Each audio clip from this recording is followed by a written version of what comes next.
তপস্যাকালের পঞ্চম সপ্তাহ শুক্রবার। প্রথম পাঠ প্রবক্তা জেরেমিয়ার গ্রন্থ 20 অধ্যায় পদ সংখ্যা 10 থেকে 13। নিপীড়িত প্রবক্তার বিশ্বাস, ভগবান তাকে নিশ্চয়ই রক্ষা করবেন। একদিন শত্রুর নিপীড়নে কাতর প্রবক্তা জেরেমিয়া বললেন, আমার বিরুদ্ধে কত লোকের কানাকানি, ওই তো শুনতে পাচ্ছি আমি। চারিদিকে আছে শুধু বিভীষিকা। ওই লোকটার নামে অভিযোগ আনো, এসো আমরা ওকে অভিযুক্ত করি। আমার ওই এত ঘনিষ্ঠজন যারা, তারাও সবাই আমার পতন দেখতে মুখিয়ে রয়েছে। তারা বলছে, দেখা যাক, ছলনা করে যদি ওর মনটাকে ভোলানো যায় তাহলে আমরা জব্দ করতে পারবো, ওকে প্রতিশোধ নিতেই পারবো। এদিকে পরাক্রান্ত দুর্দান্ত কোনো বীরের মতো ভগবান কিন্তু আমার পাশেই রয়েছেন। তাই আমার নিপীড়ক যারা, হোঁচট খেয়ে পড়বে তারা। কিছু করার শক্তি থাকবেই না তাদের। ব্যর্থ হয়েছে বলে ভীষণ লজ্জায় পড়বে তারা। তাদের চির অমর্যাদাই হবে, সে অমর্যাদার স্মৃতি মোছবার নয়। ওগো বিশ্বপতি ভগবান, তুমি তো ধার্মিককে যাচাই করে দেখো, তুমি তো মানুষের মন প্রাণ তলিয়েই দেখো। ওগো, এবার আমি যেন দেখতে পাই ওই ওদের ওপর নেমে আসছে তোমার প্রতিশোধ।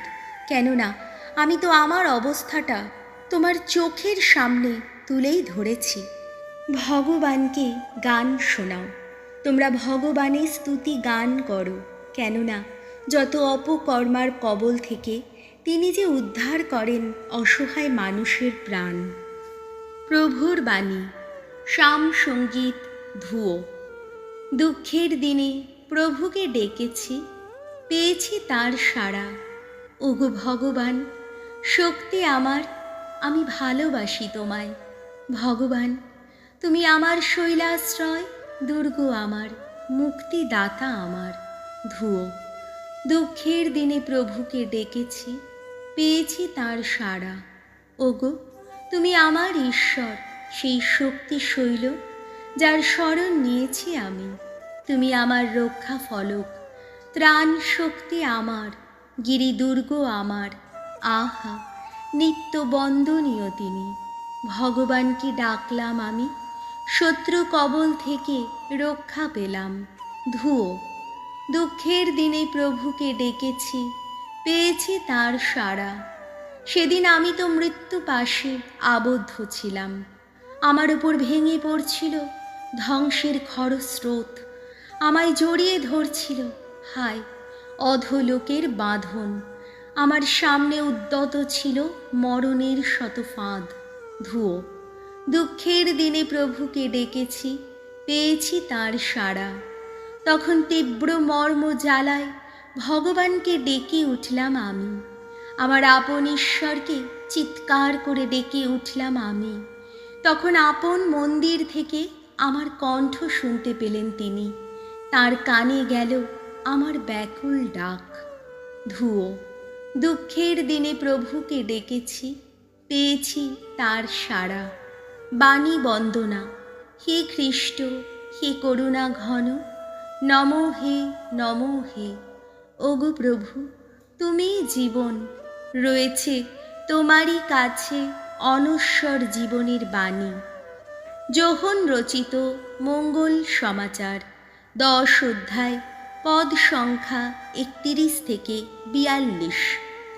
যিশুকে ঈশ্বর নিন্দার অপরাধে অভিযুক্ত করে ইহুদিরা তাকে ধরতে চেষ্টা করল। একদিন যিশুর কথায় রেগে গিয়ে ইহুদিরা তাকে পাথর ছুঁড়ে মেরে ফেলার জন্যে পাথর কুড়োতে লাগলেন। যিশু তখন বলে উঠলেন, আমি স্বয়ং পিতার শক্তিতে আপনাদের সামনে অনেক ভালো কাজই করেছি। আপনারা এখন ওই সব কাজের কোনটির জন্যে আমাকে পাথর ছুঁড়ে মেরে ফেলতে চাইছেন? ইহুদি ধর্ম নেতারা উত্তর দিলেন, আমরা যে আপনাকে পাথর ছুঁড়ে মেরে ফেলতে চাইছি তা আপনার কোনো ভালো কাজের জন্য নয়, বরং আপনার সেই ঈশ্বর নিন্দারই জন্যে। কারণ মানুষ হয়েও আপনি নিজেকে ঈশ্বর বলেই দাবি করছেন। উত্তরে যিশু তাদের বললেন, আপনাদের নিজেদের বিধান গ্রন্থে কি এই কথা লেখা নেই যে ঈশ্বর বলেছেন তোমরা হচ্ছ দেবতা, তাহলে দেখা যাচ্ছে ঈশ্বরের এই কথা যাদের লক্ষ্য করে বলা হয়েছে তাদের তো এখানে দেবতাই বলা হয়েছে। আর শাস্ত্র তো কখনো খণ্ডন করা যায় না। তাহলে স্বয়ং পিতা পুণ্যকর্ম দায়িত্ব দিয়ে যাকে এই জগতে পাঠিয়েছেন, এই আমাকেই আপনারা কি করে বলছেন আপনি ঈশ্বর নিন্দা করছেন? আর তা বলছেন যেহেতু আমি বলেছি আমি ঈশ্বর পুত্র। আমার পিতা নিজে যা করেন আমি যদি তেমন কাজই না করি তাহলে আমাকে অবশ্যই বিশ্বাস করবেন না, কিন্তু তেমন কাজ যদি করি তবে আমাকে বিশ্বাস করতে না চাইলেও আমার সেই সব কাজ অন্তত বিশ্বাস করুন, যাতে আপনারা জানতে আর বুঝতে পারেন পিতা আমার মধ্যেই রয়েছেন আর আমি পিতার মধ্যেই আছি। তারা আবার তাকে ধরতে চেষ্টা করলেন, কিন্তু তিনি তাদের হাত এড়িয়ে সরে পড়লেন। যিশু আবার জর্ডনের ওপারে সেইখানে গেলেন যেখানে যোহন প্রথম দিকে লোকদের দীক্ষা স্নাত করতেন। তিনি সেখানেই রইলেন। অনেকে তখন তার কাছে আসতে লাগলো। তারা বলতো, যোহন অলৌকিক কোনো কিছুই করে যাননি বটে, কিন্তু এই মানুষটির সম্বন্ধে তিনি যা কিছু বলে গেছেন তা সমস্তই সত্য। সেখানে বহু লোক যিশুর প্রতি বিশ্বাসী হয়ে উঠল। প্রভু যিশুর মঙ্গল সমাচার।